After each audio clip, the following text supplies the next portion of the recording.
Estos son nuestros titulares. La llamada entre Maduro y Trump. Momentos decisivos para Venezuela.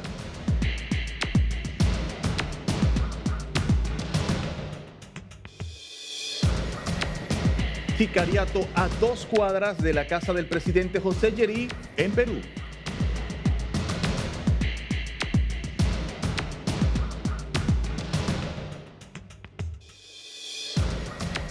Crece la tensión en la frontera Chile-Perú. Se reúnen los cancilleres.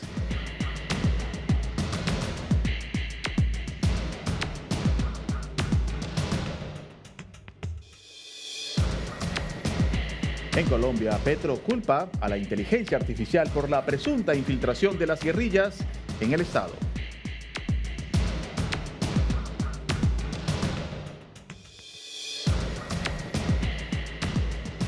En Argentina, el partido de Javier Milei se encamina a tener la primera minoría en la Cámara Baja.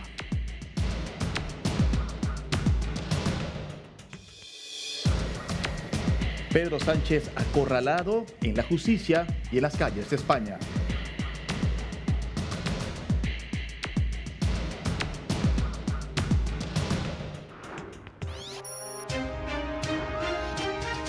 Gracias por estar con nosotros. Soy Juan Carlos Gutiérrez y en nombre de nuestro centro informativo y de nuestro equipo les damos la bienvenida a esta emisión de Noticias D-News a toda nuestra audiencia en América Latina y en los Estados Unidos.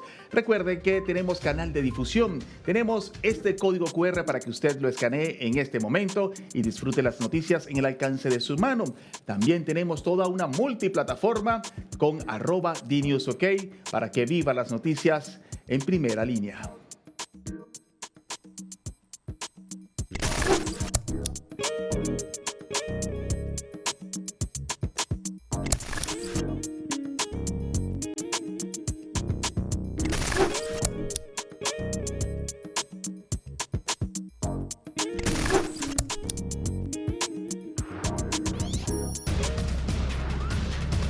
Mire, un nuevo sicariato acaba de ocurrir a solo 2 cuadras de la casa presidencial, la casa donde habita el presidente de Perú, José Llerí. Un ciudadano de 29 años recibió 15 disparos en plena calle, tal como vemos en pantalla. Sergio Bolaños Sarmiento es su nombre, tiene 29 años y tiene amplios antecedentes delictivos. La policía local lo vincula con la peligrosa organización criminal Los Pulpos y solamente hace unos pocos meses, en agosto, este hombre, la casa que habitaba en otra región de Perú, fue dinamitada. Finalmente le llegó su momento y un sicario disparó 19 veces y 15 disparos afectaron en contra de Sergio Bolaños Sarmiento.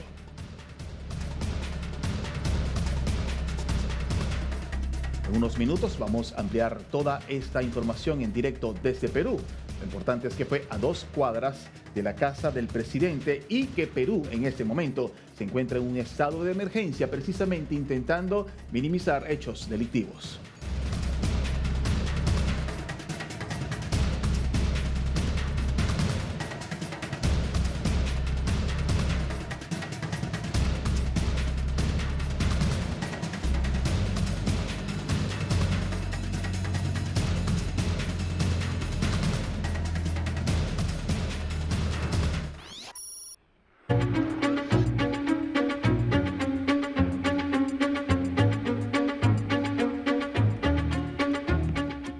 Pues el presidente de Estados Unidos, Donald Trump, confirmó que conversó con Nicolás Maduro, aunque evitó dar detalles del contenido de esa conversación. Esto ocurrió mientras él se encontraba a bordo del Air Force One en una entrevista con los periodistas, quienes lo interpelaron sobre esa comunicación. Trump aseguró que habló con el dictador Nicolás Maduro, pero no dará información específica. Escuchemos lo que dijo Donald Trump.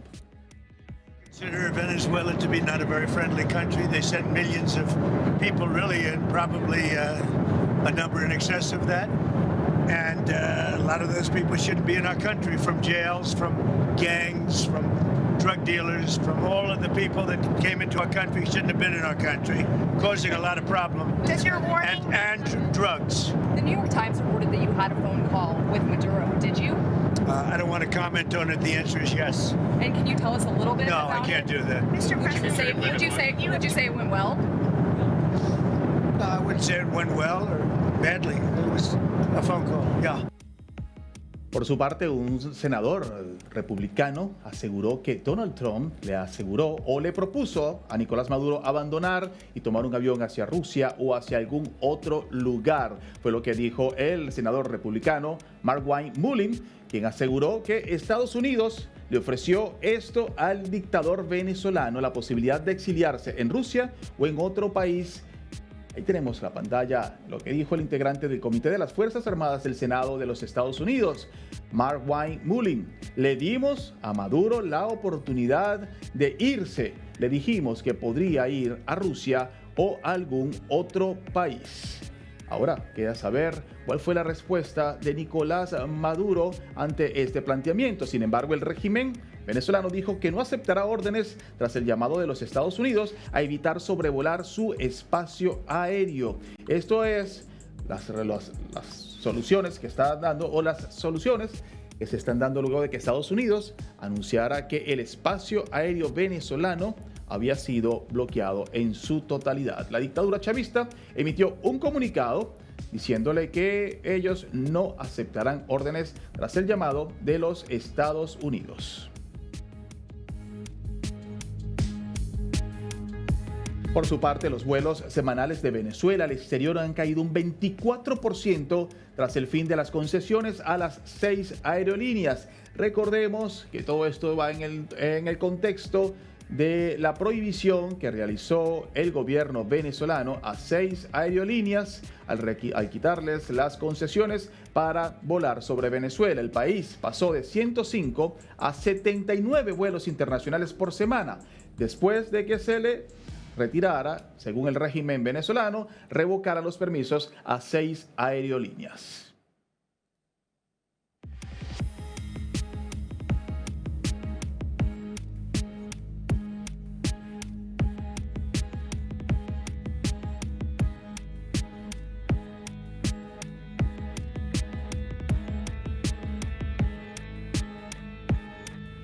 Continuando en Venezuela, la dictadura de Maduro anunció un plan especial para el retorno de los venezolanos que se encuentran varados en el exterior tras la suspensión de varios vuelos. Esto fue en palabras de Delcy Rodríguez, la vicepresidenta del régimen, que dijo que la medida busca facilitar los itinerarios de salida de aquellos que deben viajar fuera de Venezuela. Sin embargo, no especificaron cómo sería el proceso que estarían realizando o cuáles serían los mecanismos que implementarían para lograr este objetivo.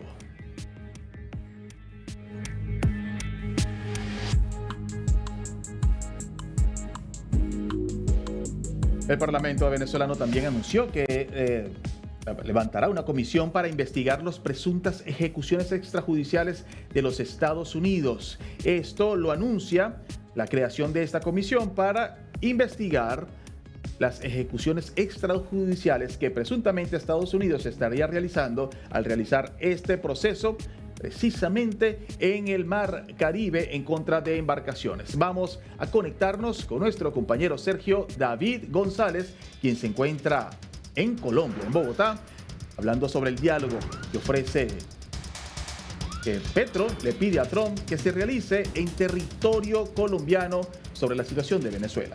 Sergio, bienvenido a esta edición de D-News para toda América Latina y Estados Unidos.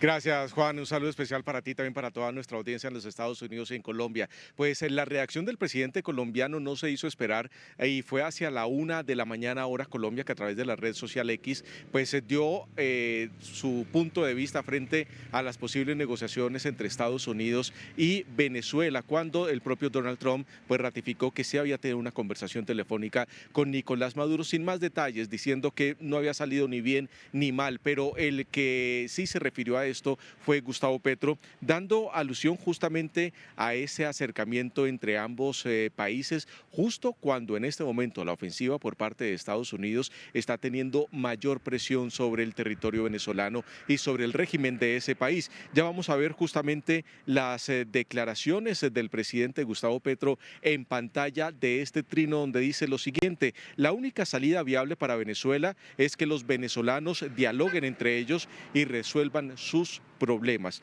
Cualquier injerencia externa enreda el asunto. Aquí ya vemos errores ortográficos por parte del presidente de la República. Solo puse en el tablero la experiencia colombiana de gobernar con un tiempo para acabar la violencia y hacer elecciones libres. En otro tino, también había anunciado que ponía a disposición la ciudad de Cartagena para un diálogo con el gobierno venezolano y con sus principales líderes políticos, y que fuera en Cartagena justamente un escenario como lo que se está haciendo en Colombia con los diálogos de paz entre los grupos insurgentes, los narcoterroristas y el gobierno nacional. Así que Gustavo Petro sigue muy pendiente de lo que pasa en Venezuela, sigue muy pendiente de lo que está ocurriendo en el vecino país, porque él también ha sido señalado por parte de los Estados Unidos como un mandatario muy cercano a los grupos narcotraficantes, Juan.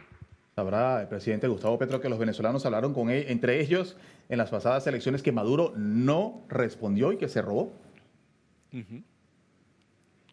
Sí, por supuesto, eso hay que tenerlo en cuenta, y además que el presidente Gustavo Petro en su momento pues no se pronunció sobre esas elecciones, aunque hay que reconocerle que no habló directamente de un triunfo de Nicolás Maduro, pero sí durante su gobierno en el último año ha realizado la mayor cantidad de negociaciones junto con esto. Pero esto no se queda ahí solo, Juan. También el presidente colombiano criticó lo que se está viviendo en cielos venezolanos sobre los anuncios por parte de Estados Unidos, y que ha dejado a Venezuela incomunicada con los vuelos comerciales. Así que el presidente colombiano sigue defendiendo de una manera fehaciente al régimen de Nicolás Maduro. Vamos a seguir teniendo muy en cuenta la información que se genera desde Colombia con Sergio David González desde Bogotá. Te agradezco, Sergio.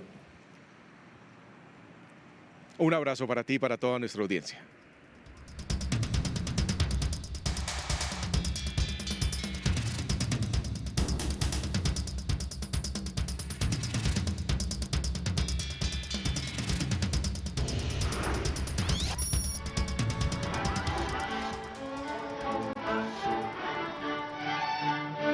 Estamos en directo. El Papa León XIV visita el Líbano. Es la primera visita internacional o el primer viaje internacional del Papa León XIV. En su llegada al Líbano, él hizo un llamado a la unidad del pueblo libanés en esta primera jornada en Beirut, un mensaje que instó a las distintas comunidades religiosas y políticas a que superen las divisiones históricas y a que trabajen por el país en medio de una crisis económica y social que está profundizándose según pasan las horas. El pontífice se reunió con líderes cristianos, musulmanes y drusos, y destacando la convivencia interreligiosa es clave para recuperar el rumbo nacional. Imágenes que tenemos en directo en esta gira papal en el Líbano. El Papa fue recibido por cientos de personas en las calles de ese país a su llegada. Your Holiness Pope Leo XIV. الحبر الأعظم Your ليو Holiness, الرابع عشر، Attitudes, Eminences, أصحاب Excellencies, السماحة Graces, والغبطة and Highnesses, والسيادة، Heads of the Christian and Islamic Confessions, رؤساء Ladies, الطوائف الروحية المسلمة والإسلامية.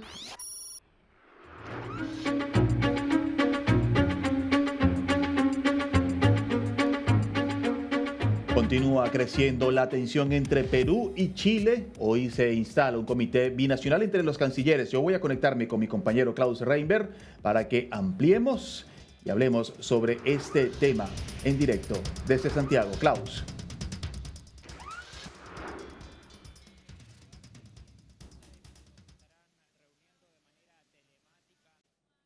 Estamos en directo en vivo intentando restablecer la conexión con Chile. Les comentaba que precisamente el día de hoy los cancilleres de ambos países estarán estableciendo unas mesas de reunión bilateral entre ambos cancilleres para tratar el tema muy delicado que se está presentando en la frontera de ese país. Recordemos que hace unos días el presidente o el candidato presidencial José Antonio Kast, precisamente llamó a todos los inmigrantes ilegales a abandonar Chile en los próximos días. Retomo el contacto precisamente con mi compañero Klaus Reinberg, quien se encuentra en Santiago. Ahora sí, Klaus, te tenemos en línea. Ahora sí, Juan Carlos, gusto en saludarte. Y claro, en cosa de minutos solamente se estarán reuniendo en este comité binacional los cancilleres de Perú y también de Chile, Alberto Van Claveren, en vía telemática, para coordinar este asunto que está sucediendo en la frontera de Chile y Perú, esta crisis migratoria que hemos estado hablando durante estos días, donde Perú, de hecho, decretó estado de emergencias y militarizó la frontera con Chile y también con otros países debido a el éxodo masivo de inmigrantes que se encuentran de manera irregular en el país, esto tras el llamado del propio candidato José Antonio Kast a que abandonen de manera voluntaria el país antes de que él asuma el gobierno, debido a que una vez que él asuma el día 11 de marzo no podrán tomar nada, no podrán tomar sus cosas y solamente se tendrán que ir, algo que ha causado revuelo en toda la población migrante de acá en Chile, que no tiene sus papeles en orden. Sabemos que hay un alto porcentaje de, por ejemplo, ciudadanos venezolanos, colombianos y del Centroamérica que entraron de manera irregular por pasos fronterizos no autorizados y ellos mismos están ahora haciendo salida, y para eso deben pasar por Perú para trasladarse de vía terrestre para llegar a los países, a sus países de origen. Y es por eso que Perú tomó estas acciones y ya también las autoridades nacionales se estarán reuniendo ahora, como te comento, en los próximos minutos. Durante el fin de semana estuvo presente también el subsecretario del Interior, Víctor Ramos, y también el subsecretario de Seguridad Pública, junto al director nacional del Servicio de Migraciones de Chile, monitoreando la situación, también reuniéndose con el gobernador regional de Arica para estar al tanto de todo lo que va aconteciendo. Y lo que se planea en este comité binacional es trabajar medidas al corto y mediano plazo para dar una solución pronta a todas estas personas que se encuentran en la frontera. El canciller peruano ya dio unas declaraciones sobre los dichos o sobre las palabras del candidato presidencial José Antonio Kast. Vamos a escuchar lo dicho por el canciller peruano. El señor Kast es efectivamente, como usted lo ha dicho, un candidato a la presidencia de Chile. Todavía no ha sido elegido y todavía, porque no han ocurrido las elecciones, no sabemos si va a ser elegido. Por lo tanto, no es una autoridad chilena y no puede hablar en nombre del gobierno de Chile. Tal vez, si fuera elegido, lo podrá hacer más adelante, pero por el momento no. Así que las coordinaciones que estamos haciendo es con el gobierno de Chile, con el gobierno del presidente Boric, y es con ese gobierno, con el actual gobierno de Chile, que hemos acordado cooperar para solucionar esta situación. El canciller peruano Hugo de Sela, hablando que no es el presidente todavía José Antonio Kast. Claro, escuchamos al canciller peruano que responde a estos dichos de José Antonio Kast, que ya lleva un tiempo diciendo que va a echar a todos los extranjeros que se encuentren de manera irregular. De hecho, pasemos a escuchar las declaraciones del propio candidato de Republicanos. Y hoy día, a partir de hoy día, les quedan 102 días para dejar nuestra patria a quienes no están de manera regular en Chile, para que puedan llevarse todas sus pertenencias, sus bienes y sus ahorros. Si eso no ocurre antes de que nosotros asumamos el gobierno, la oportunidad que se haga control de identidad, en la oportunidad que se determine que alguien está irregular, va a ser expulsado de nuestra nación con lo opuesto. ¿Y eso hoy día ha generado un movimiento de personas hacia el norte? Sí. ¿Quién tiene que hacerse cargo? Este gobierno. Este gobierno tiene que enfrentar la situación. Yo lamento que el presidente haya priorizado estar 4 días en la zona sur, en vez de haber ido esos 4 días a la zona norte, como se lo ha pedido el gobernador Diego Paco, que vive la situación ahí en terreno y dice: aquí ni siquiera han venido las otras autoridades. es urgente que el gobierno se haga cargo. Es urgente que el gobierno converse con el presidente de Perú, con el presidente de Ecuador, con el presidente de Colombia y abra un corredor de retorno. Tiene que hacerlo él, si él es la autoridad que dirige los destinos de la nación. Esto se puede hacer, pero no tienen voluntad, no tienen interés. Están ocupados de otro tipo de situaciones. Pero esto se puede enfrentar, se puede solucionar, y lo que nosotros hemos señalado es que si alguien quiere algún día regularizarse, tiene que salir de Chile, tiene que volver a su lugar de origen y desde allá presentar todos los antecedentes. Y si nosotros tenemos las condiciones, las capacidades, podemos estudiar su caso. Eso es un aviso con mucha anticipación para que nadie se sorprenda. Continuamos siguiendo minuto a minuto esta tensa situación entre Chile y Perú por situaciones de migrantes. Klaus, más temprano conversamos con Stephen Ugarte, él es el prefecto de Tacna, quien respondió a estos señalamientos que acabamos de escuchar del candidato José Antonio Clas. Yo le quisiera preguntar qué mensaje le enviaría usted al candidato José Antonio Clas sobre los dichos de sacar a los migrantes de su país hacia Perú. Bueno, el mensaje no es hacia el candidato Clas, el mensaje en sí es el gobierno chileno. Entendemos la problemática que tienen, esa misma problemática también la tiene Perú. Pero creo que nosotros, cuando hemos tenido el problema con migrantes en territorio, lo hemos solucionado con las autoridades de nuestro país.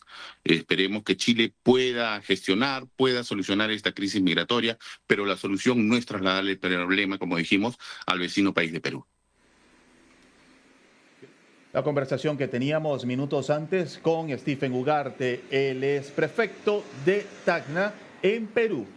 Klaus Reinberg se encuentra en Santiago.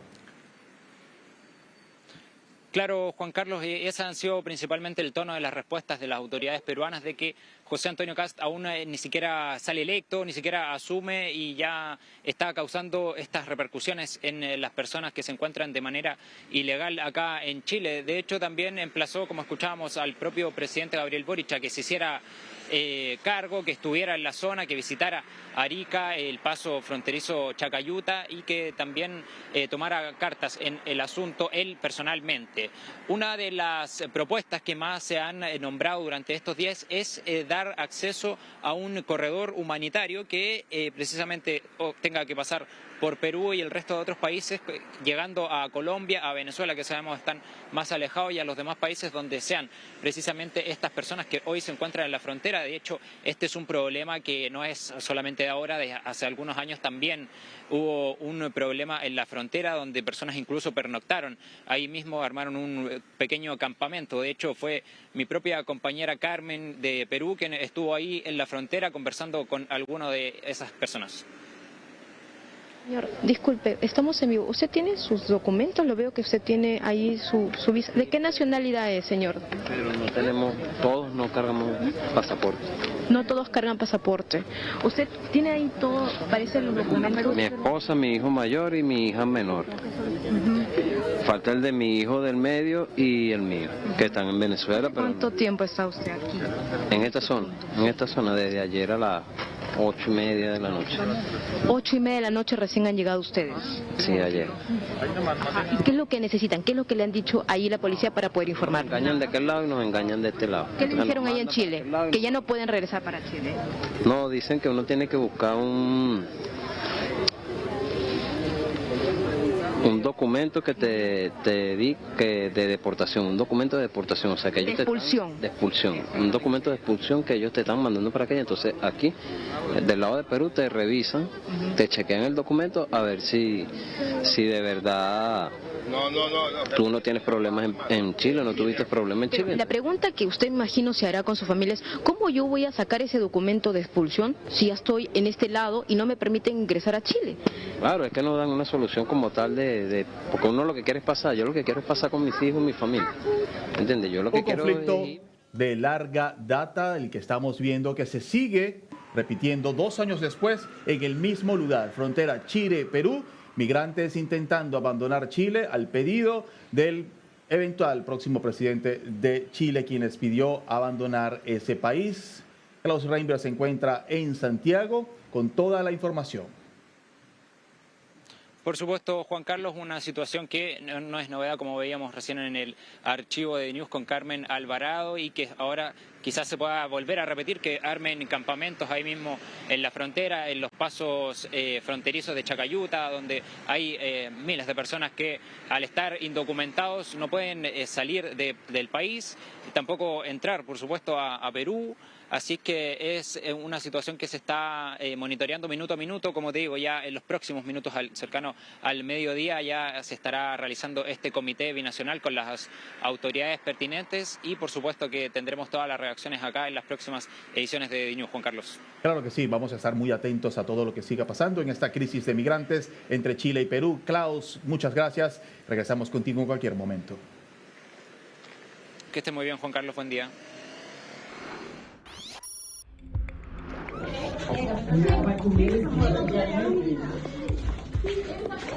Imágenes impactantes, les agradecemos tener precaución porque son muy sensibles. Vemos como un hombre está ingresando de manera ilegal en el recinto, en la jaula de La Leona. Esto ocurrió en Brasil, en la ciudad de João Pessoa, al noreste de ese país. Imágenes impactantes, ahí vemos. El hombre ingresó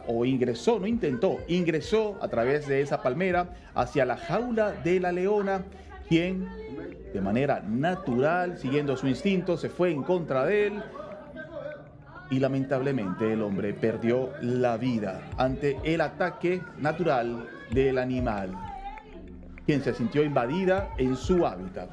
Esto ocurrió en el zoológico Arruda Câmara en Brasil, en la ciudad João Pessoa, al noreste de ese país, cuando este hombre entró de manera ilegal a través de esa palmera que tenemos en pantalla y perdió la vida en cuestión de segundos. La policía está intentando investigar si se trató de un acto suicida.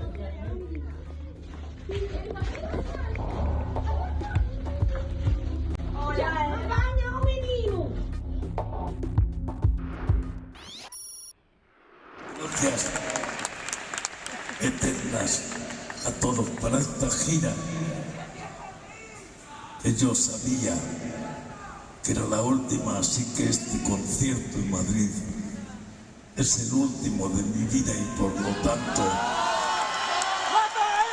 el más importante de mi vida, porque es el que en los años próximos recordaré con más emoción.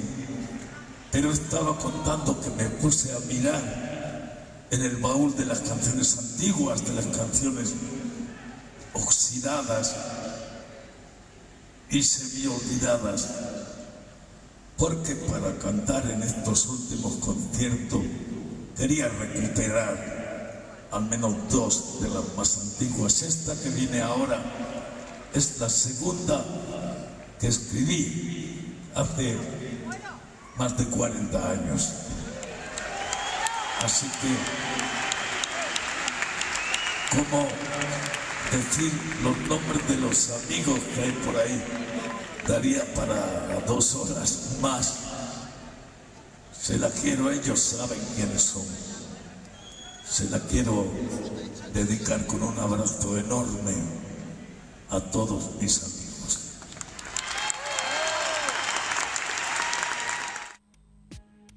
Es el momento histórico, la despedida de Joaquín Sabina, quien confirmó que ofreció el último concierto de su carrera. Imágenes que quedarán para la historia de los seguidores del músico, quien en Madrid se despidió de los escenarios luego de más de 5 décadas de trayectorias. Gracias por tantos años de vida compartida, dijo Sabina en su último recital. Él dijo que ya la fuerza física no lo sigue acompañando para seguir girando y que este concierto marca un cierre definitivo. La noche recordó momentos de su carrera y reconoció que la música lo sostuvo en momentos más difíciles de su vida.